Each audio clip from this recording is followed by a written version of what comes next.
Om Asato Ma Sadgamaya Tamaso Ma Jyotirgamaya Mrityor Ma Amritam Gamaya. Om Shanti Shanti Shanti.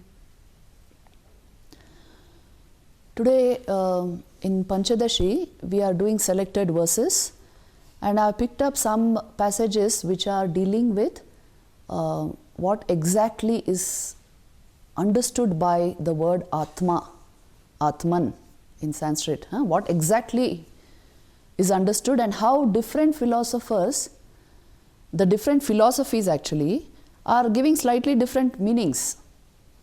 And then how do you find out what exactly is the truth about our own existence? You see, we are not talking about an object. We are talking about the truth of our being. So a Atma Shabda, what does it actually indicate? What is the import of saying something like our real nature is consciousness, Brahman? What is the meaning of this? So you will see that different people have had different ideas about Atma.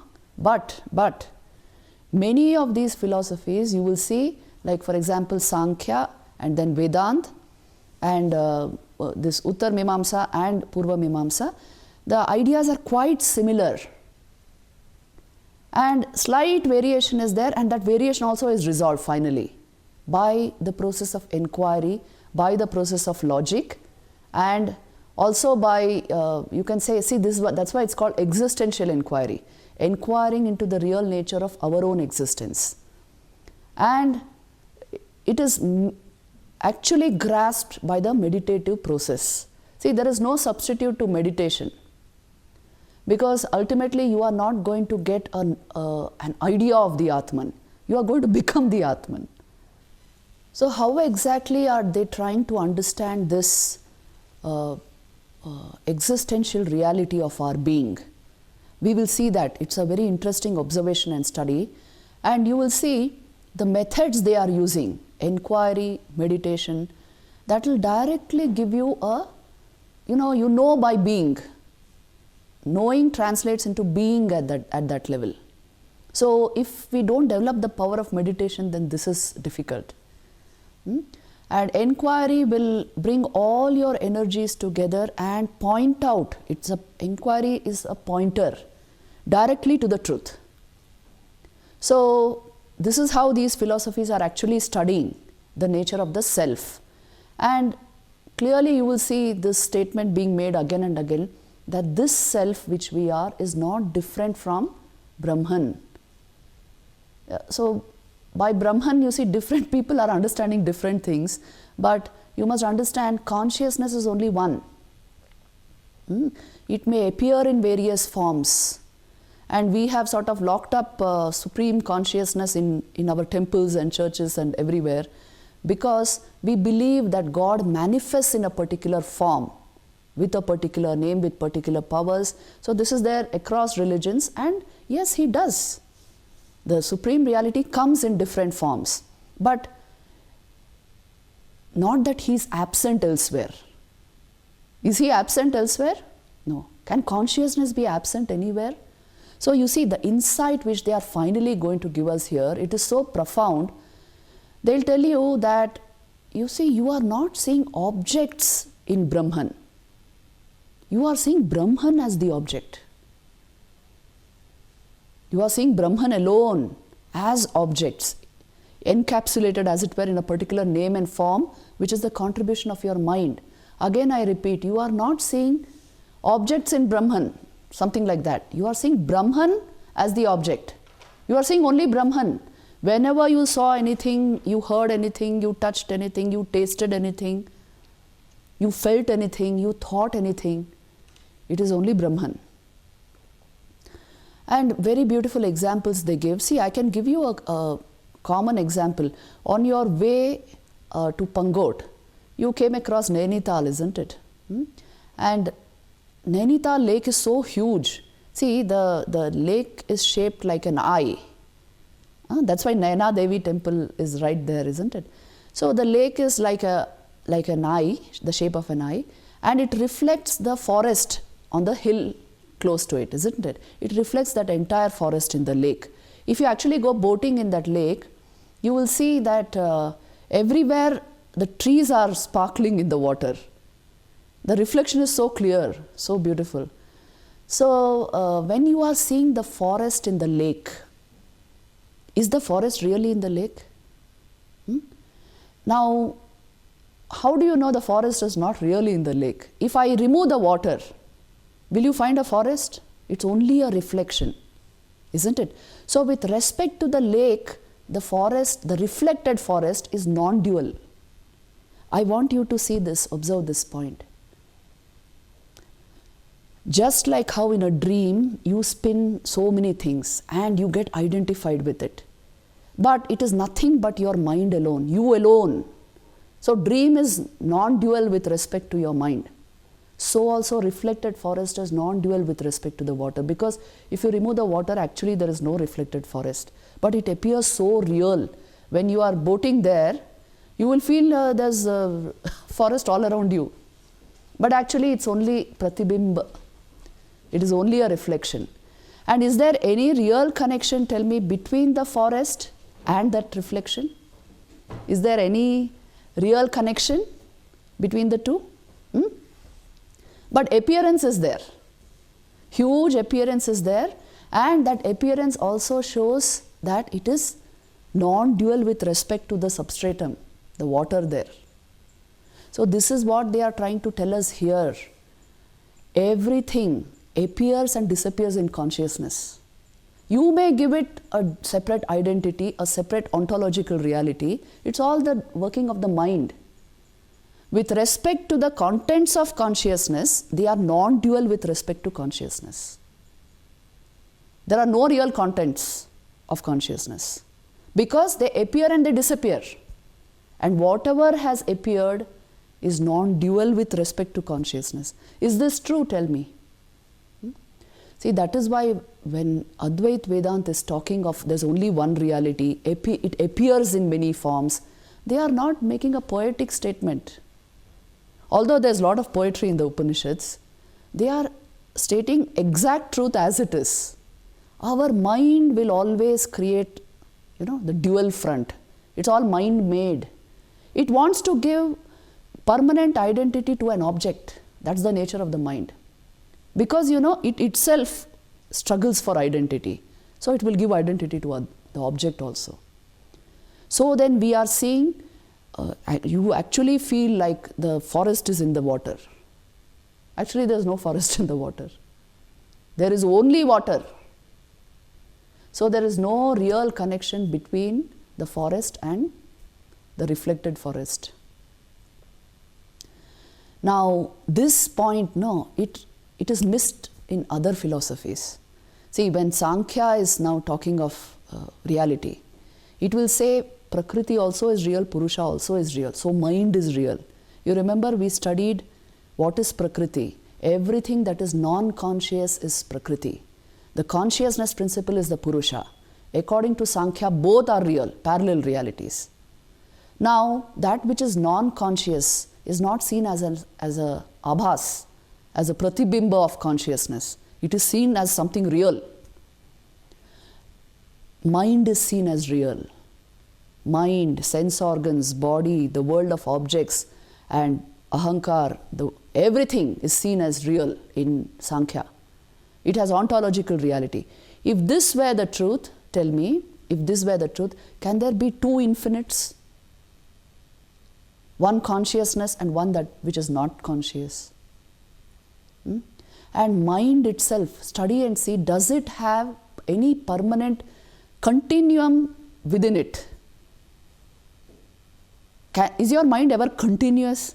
आज के एक रकम आछे काल के are एक रकम थाकबे. Your thoughts are never a continuum. They move in and out of your awareness. That's how you have memories. You remember what you thought yesterday and what you thought today morning, and what you will think tomorrow also will be quite different now. Isn't it? So what does it mean? There is no actual continuum with respect to mind and thought mechanism. But your awareness, is it continuous or is it also intermittent? if it was not continuous, you would not detect the intermittency of the thought process. If there was no continuum in the background, you will not perceive change. That itself means there is a continuum and it is not mind. So when you observe things closely, now you see we are analyzing our own experience. We are not talking about any philosophy. You observe your own experience closely, you will automatically come to Vedanta, Advaita Vedanta. And if I don't observe it closely but take the interpretation of the mind, mind wants identity, so it will posit reality to objects. It will give reality to things. The reflected forest also is real, we will say. So you see, different philosophers, that is why, have given us different ideas about the nature of truth, the nature of reality. And everywhere over the world. That's why philosophies differ. But do men of enlightenment differ? Men of real mystic experience, do they differ? Sab siyaler ekra, Thakur bolechen. They don't differ. They live in a kind of elevated mystic consciousness where they don't perceive duality, as it were. That is why that intense compassion, intense kinship with everything. They don't differ, but the thinking minds will differ. So this is what now, the next few passages which I have selected, they are actually telling us this. See how the Sankhyavadins think, see how the Madhyamika Buddhists think, and then what is the reality? How do you find out the reality? How beautiful this scripture is, you see. It is giving all these views and then refuting them and then telling you that why this cannot be the truth. So Sankhya we have already discussed to a certain extent, right? Two realities, dual philosophy and individual purushas in each body, which is something strange now. See, now we got conditioned into Advaita, no? It may appear strange, but when you start thinking, you can have this idea, oh, I have a separate Atman, separate Atman, separate Atman, separate Atman. Can there be separate Atmans, separate consciousnesses? Can consciousness be in the plural, first of all? Can it be? No, why? Because there is no word for it. In your experience, it is never a plural. See, when I say I and when you say I, we are meaning the same thing. The pure I sense, not the I thought, not the aham vritti, the aham sphuran, the I throb, the pulsation of pure being within you. That I is the same in all of us. So each one of us is pointing to the same thing when we say I. Right? So you see, consciousness can only be one. It can appear as many. In different names and forms, it appears as many and confuses the mind. So mind in confusion will give you different kinds of ideas about the same thing. Right? So you see, this is what he will now take us into. We will go to page 150. Please go there. In Panchadashi, go to page 150, verse number 68. Mana eva manushyanam karanam bandha mokshayoho shruto manomayaha koshas shruto there's something has got wiped out. Shruto manomayaha koshas stenat atmeti ritam manaha. The Shruti says that the mind is the cause of the bondage and the release of man, and it speaks of the mind sheath. Therefore, these people conclude, means the Sankhyavadis conclude, that the mind is the Atman. Some letters are wiped out there, but you can add them if you want. Koshastena atmeti ritam manaha. Correct it, huh? So you see, the Shruti says that the mind is the cause of bondage and release. Mana eva manushyanam karanam bandha mokshayoho. But he says, it is speaking of the mind sheath, Manomay Kosh. Therefore, these people conclude that the mind is the Atman. Yes, in Sankhya, the self, I told you reality is twofold. So, mind also is real. So, that is also part of self. That is how it is seen. And then what about others? You see, the Buddhists, Vijnanam Atmeti para ahuhu kshanikavadinaha yato vijnana moolatvam manaso gamyate sfutam.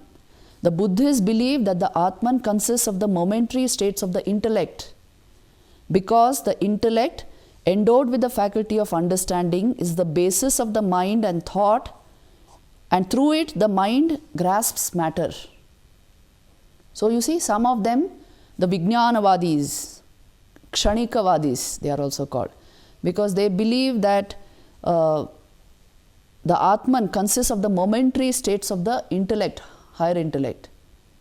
It is like flashes of cognition you have about an object, and that is all. That is the only, so there is no actual continuum. That is why they have the concept of anatta. No real Atman or a continuum, but there are flashes of cognition. And most people actually subscribe to this view, that there is a discontinuous sort of intellect, and that's the ultimate thing about me. So these are the traditional Buddhists. Now, further he will say, Aham vritti, idam vritti, iti antakaranam dvidha, vijnanam syad aham vritti, idam vritti mano bhavet. Now you see, he will bring in Vedant gradually. The internal organ, antakaran, has two kinds of vrittis. One is the I consciousness and the this consciousness. See, subject and object consciousness. The first constitutes the intellect, the subject consciousness, and the second, the mind, the object consciousness. See, the antakaran will have these two vrittis. In any experience, I am seeing the object. I know this. I heard about this. I see you. There is a subject and an object consciousness, right? So, are there two things? A subject and an object? See now how he will go into this.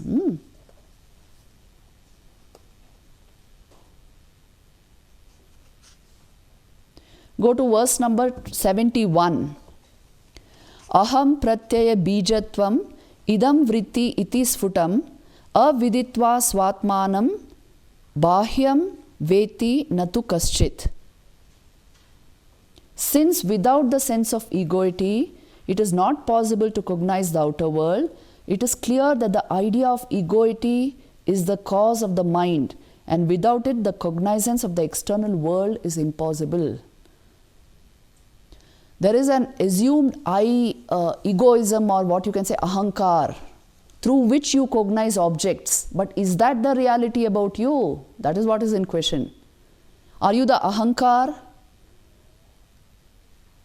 Ahankar itself means the I maker, that which gives you the abhas of I. But that is another attribute of your mind, faculty of your mind, you can say. This is ahankar. You know, the mind has, the antakaran has four faculties, four ways of working. One is called chit manas, which is cogitative faculty. Then you have chitta, the anusandhanatmika antakarana vritti, which means the memory bank. Then you have ahankar, which is self-assertive nature, that faculty which asserts the I sense. So, and mano buddhi you have, the discriminative faculty, the higher intellect. Now these are all parts of the mind, all parts of the mind. So you see, it appears like without this sense of egoity, you cannot differentiate between the subject and the object. I am seeing means there is an ego functioning there. So some people think that ahankar is the self. See all the different viewpoints he is giving us. Then like this he goes on actually. I am not going to go into all of them, but you see now he will come to Vedanta. directly. So go to verse 76. There he will say, Nir adhisthana vibhrante abhavat atmano astita shunyasyapi sa sakshitvat anyatha na uktirasyate. The Vedantins refute them, all these other viewpoints, by saying that there can be no illusion without a substratum which is not an illusion. Is it making sense? The existence of the Atman must be admitted. Even the void has a witness. If not, it would be impossible to say there is a void. So you see, now they are applying a very profound logic. You can understand change only from the vantage point of changelessness. If you are perceiving change, the different activities of the mind, the ways of the ego, or the absence of anything and just that shunyavad position, kshanika vijnanvad position, still there is a witness to that, otherwise how do you know it? There is an underlying consciousness which is showing you the change. This is the argument. Now this is not purely, logical or inferential. This is experiential. The essential point is to catch it in first person experience. Can this be true? See, if I am the witness of the happenings of my mind, does that not mean I am apart from the mind?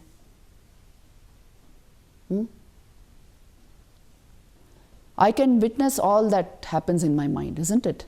My thoughts, emotions, the ways of my will, the ego, everything I can witness. That itself means there is an underlying awareness, or whatever you call it, which is witnessing.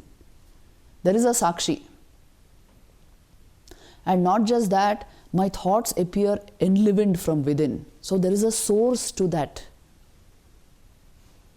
Yes?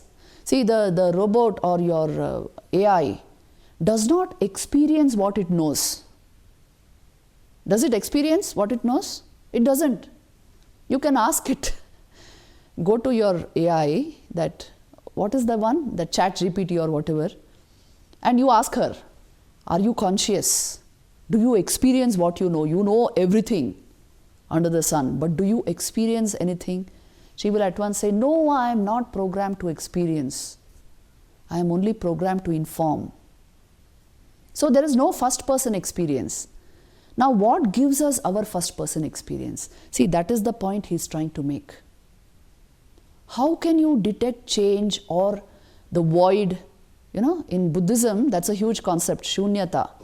If you are not a witness to that void, how do you know? So there is a witness. All the three states you are able to say something about it. Avasthatraya vichar. So you are there. Now you are there as what? You can only be there as consciousness. Because you have no identity there, you have no egoism there, there's no mind there. You can only persist as consciousness. Check and see in your first person experience. This is what they are. So you see, this is not inferential thinking. This is experiential output of Vidyaranya Muni. He's actually pointing out to you that, see, this is your own experience. You missed the point. You were thinking mind and its contents. That is the ultimate thing about you. It is not. This entire thing, how it works, you will understand Vedant only if you apply it to yourself, I'm telling you. Before you follow some book or some video or something like that, first you must learn to think clearly about these things. That's the most important thing. It is first person inquiry. See, phenomenology means actually that. How does it feel to me from the first person perspective? So that information, it's very, very important for phenomenological inquiry. And if you check that out and see, really I am the witness of everything in my life. Object, reflected awareness, that Chidabhas, and everything happening in the mind, I am the witness. Isn't it? That itself means I am not the mind. I am not the Chidabhas. Chidabhas, I am using that word Chidabhas means the reflected awareness in the mind which makes the mind alive, as it were. And it seems to be functioning like a conscious entity. Right? That is called Chidabhas. Jeta chitter abhas dai is Chidabhas. It is not yet Chit, but it gives that abhas. Chit is only the Sakshi, pure consciousness. So at least the first person hint at this truth must come through our inquiry process. This is what is called existential phenomenology. You are doing phenomenology now on the nature of your very existence, not on the nature of your mind. See, it is the most obvious thing you will do if you are after truth, isn't it? So how this entire mechanism is working in Vedanta, it is very clear. Once you come to this understanding, there is something behind the mind, something behind my reflected awareness.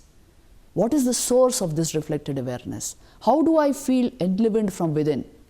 Then automatically you will go there. It will no more be an inference or a logic.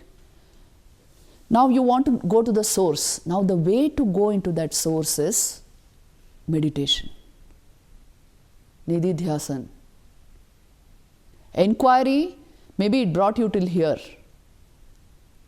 For some people, just the inquiry will take them into the source, like Raman Maharshi, for instance. Very qualified, adhikarika purushas, it is possible. But for most of us, we need a technique. So meditation is that technique. What is that technique? You quieten the mind, because it is giving you all wrong philosophy, no? Quieten it a bit. Make it keep quiet and see what Chidabhas is. If you can track that light of awareness that illumines the mind and hold on to it, it will take you to the source. So this process, these are called process meditations. Plenty of them are scattered in the Upanishads. Do you know? How many meditation techniques are there? See, there are something called Vidyas which are mentioned in the Upanishads. They are nothing but paradigms of meditation techniques for the knowledge of Brahman. Each one is so thrilling. Have you heard of it? Dahara Vidya, Shandilya Vidya. So many Vidyas, 32 Vidyas are scattered in the Upanishads. Imagine the self as a lotus in your heart or light in your heart, and now you are that light, understand that. Like this, many techniques are there. Then there are Aham Grahopasana techniques in the Upanishads, which means grasping the real I. Aham Graha Upasana. See how the rishis have tried to understand the core truth of existence. That is my existence only. And they found that this core truth, this is only one consciousness. Like on the canvas of that consciousness, the picture of the universe has been painted, and we are caught up with the picture. Yes, in today's modern parlance, you can say the screen is there, wide and huge, and you are seeing an IMAX movie on that screen, and you are caught up with the movie. You don't see the screen. There are two ways to see the screen. You either shut off the movie, you will see the screen, or while you are seeing the movie only, you remain so detached that you are able to intuit the screen. See what you can do. Both ways it works. This is Yoga Vedanta. But if I am only involved in the movie, that is, people sit and with a kerchief and tissue paper and see movies, isn't it? If you only want to be involved in some other silly life and all its doings, this is very tragic, I am telling you. As if our own mind is not enough to create all the confusion, you want to now enter another mind and go through a whole lot of emotions there. This is how we, the nature of the mind is to keep itself engaged somewhere. It is, that's why, the philosophy it will give out will be of that kind only. So take care of this. Right from the beginning, if we have this truth for its own sake, knowledge for its own sake, this passion if you have, wherever it leads you, whatever it gives you, if you have love for knowledge for its own sake, that is called liberation. It will liberate the mind. That is mukti. That's why jnana is immediate knowledge. And the techniques which are all prescribed in this Upanishads and even these Prakarana Granthas, each one is very thrilling actually, the way they are going into it. Only thing is, you should remember, for Vedant to become fruitful, you must develop the power of nididhyasan, meditation, and ability to accept truth as it is, for which your psychology must be very clear, mind must be very clear. Otherwise, if we are yearning for other things, it will deflect. See, why all these preliminaries are insisted upon is, at the point of knowing, it will deflect your attention, because you were hankering for something else deep within. Yes, that is why a very healthy mind, the real young mind, I would say, which has not yet collected, young means here not in terms of age, what I mean is which has not collected stupid sanskars, which is pure, that kind of mind and full power of attention, it will automatically take you. See, all these heroes of the Upanishads, Nachiketa, Satyakama, Ashtavakra Samhitas, Ashtavakra, Shvetaketu, all youngsters, young people, hardly teenagers they were, and direct insight into truth. So you see, to become a rishi, these are the essential qualifications. A rishi is one who discovers truth originally for himself. And no belief systems here, no commandments, no, even ideation is not believed. No great, philosophy we are believing. We are only finding existential truth through a process of inquiry. So one must be of that type for this knowledge to come. Otherwise, you can keep believing, Popular religion is about believing and faith. You can keep on believing whatever you want and have faith, because that helps our mind change and improve. Yes, it has its own, you see, bhakti marg, all this will change the ways of our mind, bring good sanskars, give love for God. But this is the path of truth for its own sake, and very clear attitude about this, very clear mind. So then, and it is really so heartening to see many of the rishis of these Upanishads were women, rishikas. 32 names are mentioned in the Vedic literature. Look at the standard of the society, that means. Women were left free to pursue this knowledge if they wanted it. They were called Brahmavadinis. The Sadyovadhus would marry, but the Brahmavadinis would not marry and only pursue this knowledge. What a great society that must have been, imagine and see. So when you come to the Brihadaranyaka Upanishad, there are these dialogues between Yajnavalkya and Maitreyi and Gargi and Yajnavalkya, and they are all so pointed, clear. See, that was a real knowledge society where truth is pursued for its own sake, and anybody can do it. Truth is always universal, and truth is liberating. So you see, it is not philosophy born of mind.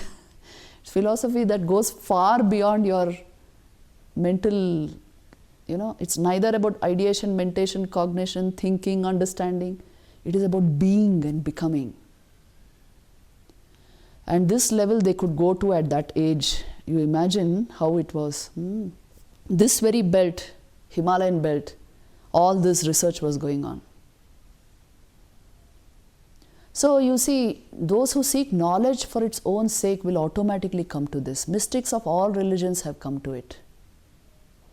Direct knowledge it is. Now, you will see in this text how he goes into the depths of Advait Vedanta.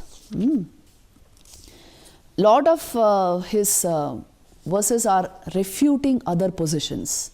How this cannot be true, how that cannot be true. See, if you say void is the truth, shunyata is the truth, they will answer, but who sees that shunyata? How do you know shunyata is the truth? And if you say mind is the truth, he will say, no, I can perceive all the happenings in my mind.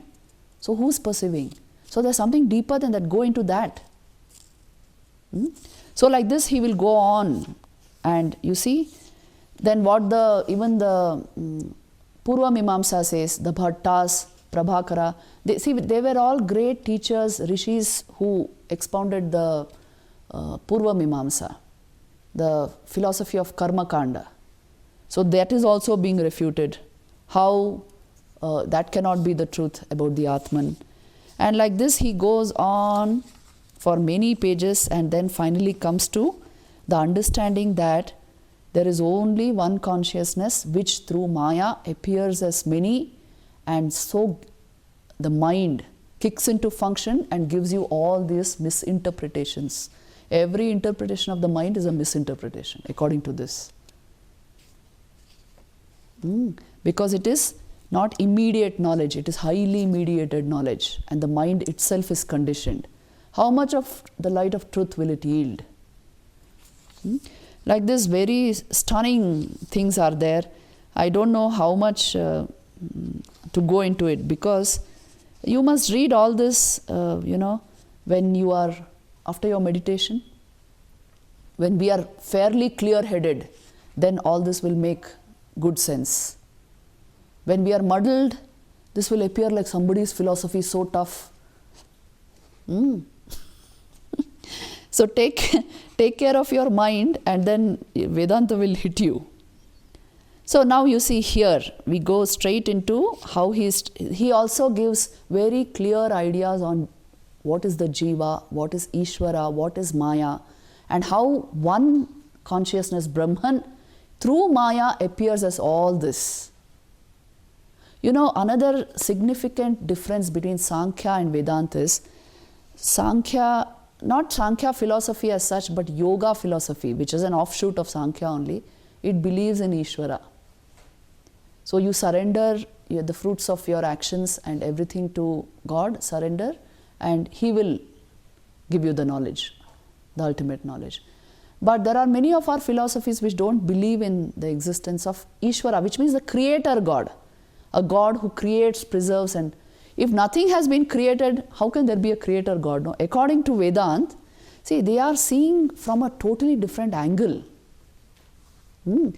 If you are standing on that, on the forest, the real forest, and you are clearly seeing the forest is being reflected in the lake, and it's only a reflection, it's only a pratibimba, you are not going to give reality to that forest, isn't it?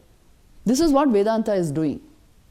When you are standing in the real forest, you clearly see that there is no reflected forest there. But if you are in the water and you have no idea of the real forest being there, that reflection may appear quite real to you. To a child who doesn't yet know anything about light and its reflections, that may appear, oh, see, it's all over. This is how the other philosophies are seeing it. And Vedanta is standing on top and seeing it from there. So now who's creating this reflection? The water, the mind, giving you all different pictures. So like this very beautiful analysis of the whole situation is there. Unless you are, see, even many scientists have said this, unless you are at a point which is quite separate from any object, you cannot study the object fully. George Wall, you remember, he made this statement that science may study a whole lot of things, but unless you put a distance between subject and object, you will never actually study the object. You will never actually know the object.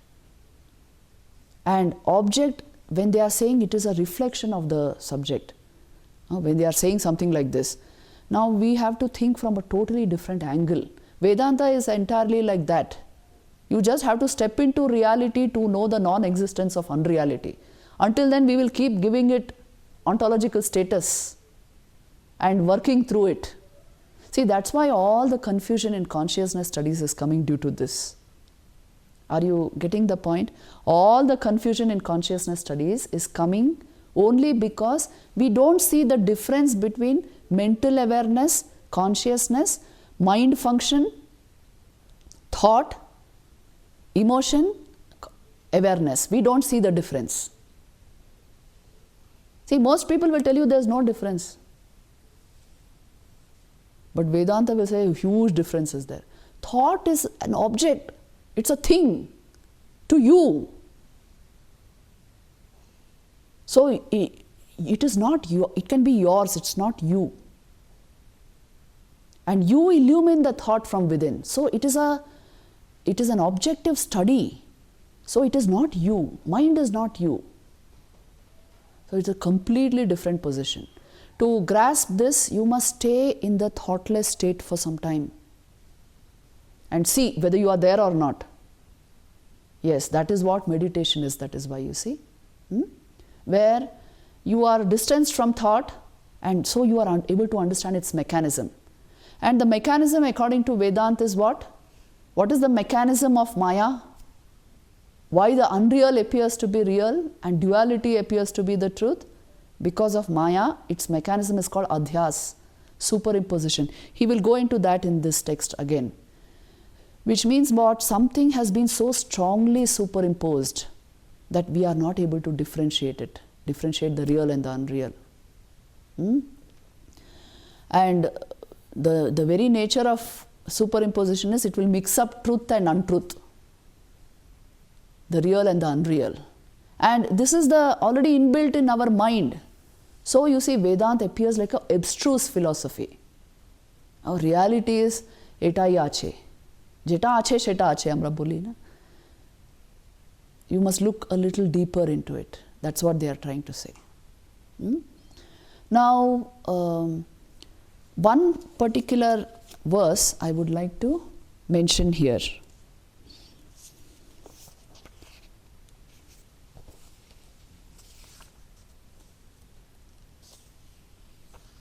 Even when you are looking at a pot, you are looking at clay only, isn't it?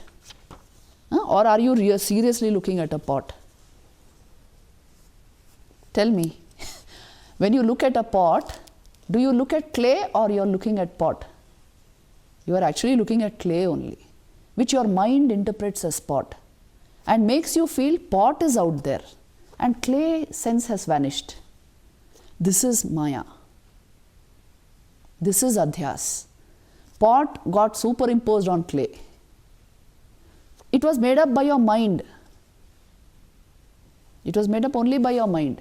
Because potness bole kichu ache ki?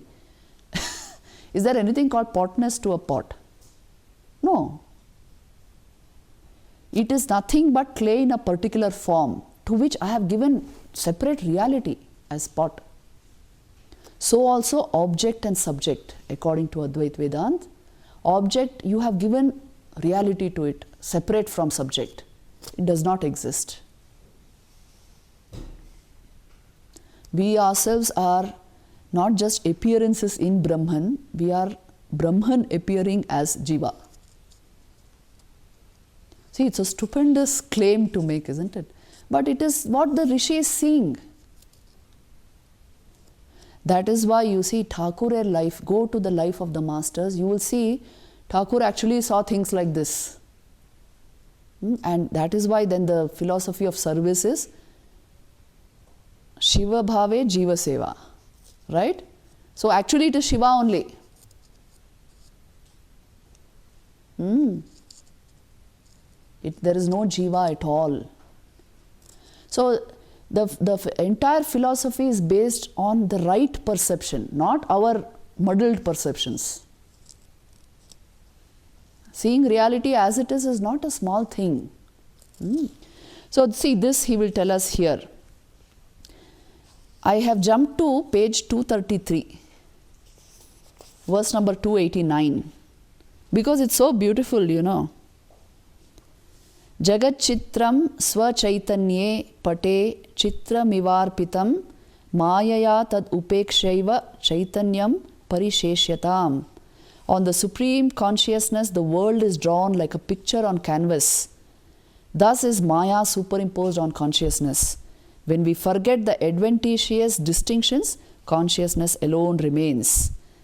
And that is why this chapter is called the lamp of the picture.